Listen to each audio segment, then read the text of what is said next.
Sir ఇక్కడ జూబ్లీసేనా మీది? Jubilee side ఎట్లా ఇప్పుడు ఎలక్షన్స్ వస్తున్నాయి, ఏ పార్టీ గెలిస్తే బాగుంటుంది అంటారు? మాకు టీఆర్ఎస్ పార్టీ గెలిస్తే బాగుంటుంది సార్. ఎందుకు? చాలా మంచి పనులు చేసింది సార్. ఏం చేసింది? ఇక్కడ గుడిసెలు తీసేసారు, మొత్తం మంచిగా డెవలప్ చేసిండు, అన్ని పనులు మంచిగా చేయించాడు గోపీనాథ్. మంచిగా చేసిందా? చాలా మంచి. మరి కాంగ్రెస్ వాళ్ళు కూడా మేము గెలుస్తామని అంటున్నారు కదా. కాంగ్రెస్ వాళ్ళు గెలిస్తే ఆమె వాళ్ళు ఏం చేస్తున్నారు, వాళ్ళు ఏమి ఇస్తున్నారు, ఏమి అన్ని జూట మాటలు చెప్పుడే. తులం బంగారం అంటున్నారు, ఏది వేయలేదు. తులం అన్నారు, ఏమి వేయలేదు. 6,000 పెన్షన్ అన్నారు, ఏమి వేయలేదు. ఏది కూడా సరిగా ఇవ్వాల.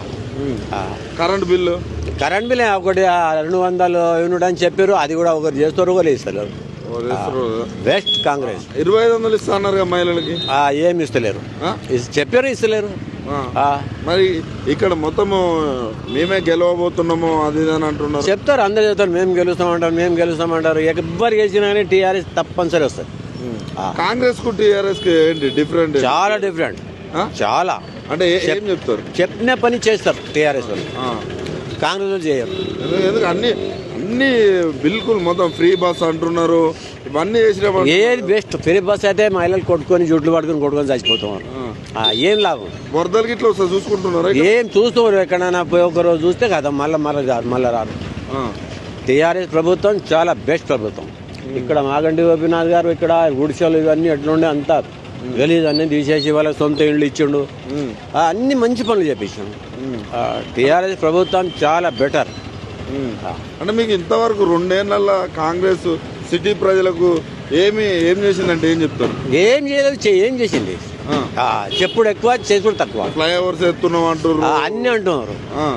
డ్రైనేజ్ సిస్టమ్ అంటున్నారు. ఎక్కువ చెప్పుడు, చేసుడు తక్కువ. చెప్పుడు ఎక్కువ ఉంది, చేసుడు తక్కువ. అంతే.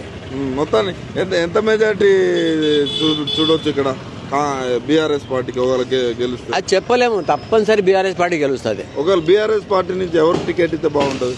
అది టికెట్ విషయం అంటే బీఆర్ఎస్ ఇప్పుడు మాగంటి గోపీనాథ్ భార్యకి ఇచ్చేయాలి. Super, number 1.